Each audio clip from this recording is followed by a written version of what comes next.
Hey guys, welcome back to Telling Time.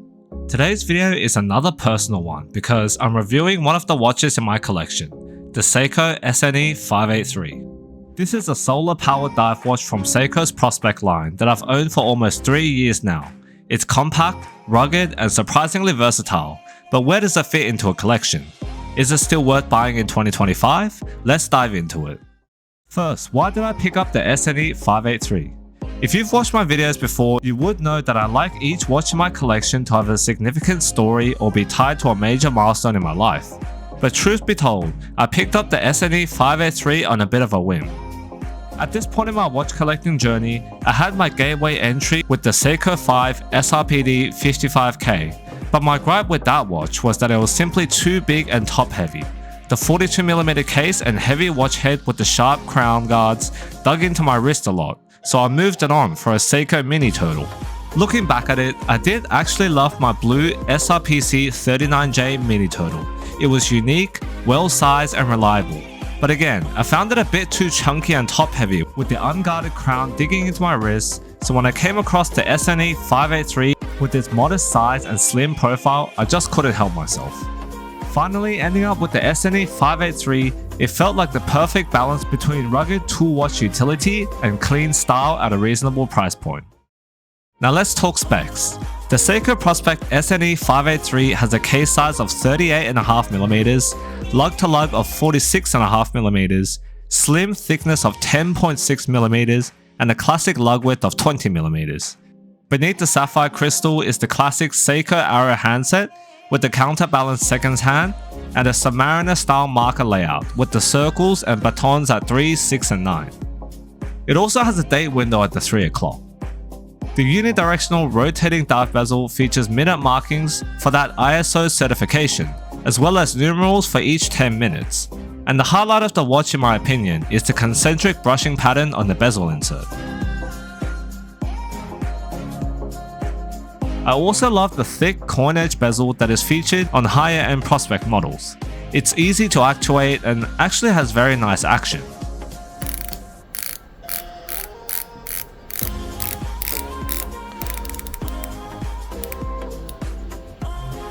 I would say it's actually one of the best bezel actions in the Seiko line, and the only way I can describe it is it feels like a mechanical gear.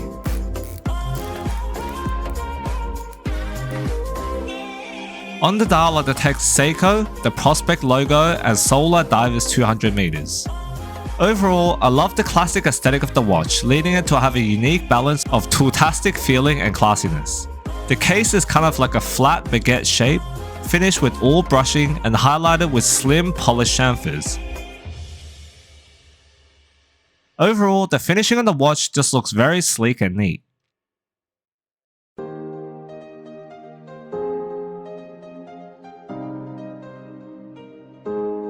On the side here is a screw down crown with crown guards to keep the 200 meters of water resistance on the watch.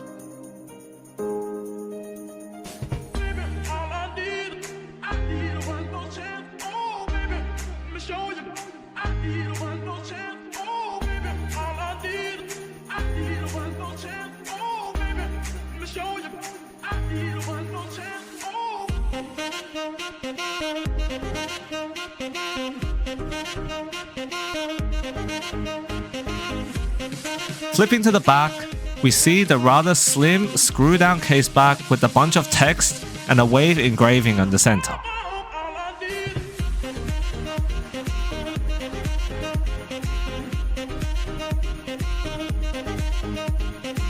Overall, I just really love the slim profile of the watch from the case back to the flat crystal.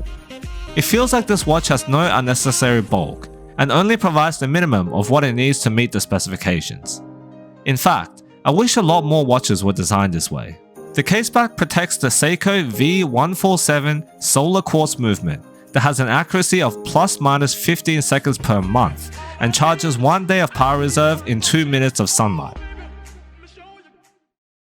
Getting this watch on wrist, you can see why I fell in love with it.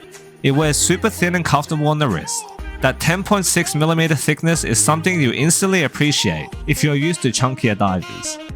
The watch originally comes on a steel bracelet, which is not so great with hollow end links, pin and collars, and a stamped clasp. I swapped it out for a Borealis Tropic rubber strap, and I think it fits the watch very well as being more practical for water activities. The matte finish gives it a real no-fuss look, and it doesn't scream for attention. This is a watch you can pull out of the watch box anytime, strap it on and forget you're wearing it, yet have it always be accurate when you need it. Now let's get into the pros and cons. The first pro, as I've mentioned before, is the case design and compactness. With this slim baguette case, this watch is very fuss-free and slim, allowing it to be versatile for most occasions. The reason I like it out of the Seiko 5 and Prospex line is definitely that modest case size and case thickness. I just love that they managed to make it so compact and it wears really well on smaller wrists like mine. The second pro is the solar quartz movement. Now I know quartz and solar watches get a lot of flack, but I really do see the appeal of these watches, and I realize now why the quartz crisis did so much damage to mechanical watchmaking. The movement is ever reliable and has a much longer life than a regular quartz movement.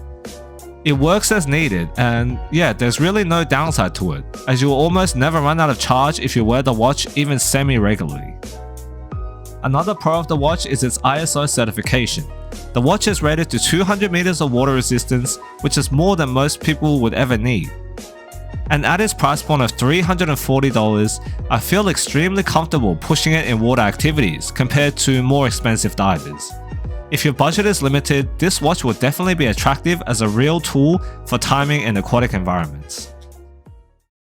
On to the cons. I mentioned a lot of pros of the watch and how well it's executed, but I think one of the major cons for the watch comes as a consequence of that.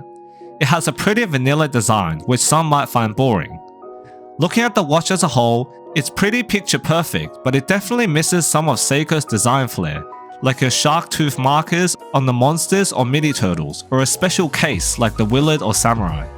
When people think of Seikos, these are the models they think of, and the SNE583's lack of nickname is probably a reflection of its vanilla design. Another con which I had listed as a pro before is its size. At 38mm and with a really slimmed down design, I have to admit that it does lack a bit of wrist presence compared to other dive watches. If you have a larger wrist, you might not like this aspect of the watch. And the final con that I have to bring to attention is the infamous Seiko QC issues. My model doesn't really have two major bezel alignment issues, but the seconds hand doesn't fully hit every marker. If these small details bother you, this is definitely something to look out for. My final verdict though is that this watch is a great watch as a gateway for watch enthusiasts. While not having as much flair as other entry-level Seiko models, it makes up for it in its utilitarian design and specifications. In my collection, this fills the unfussed tool watch role. Whether I'm going on a hike, heading to the gym, or even just running errands, the SNE583 is always a top contender for an option to bring out.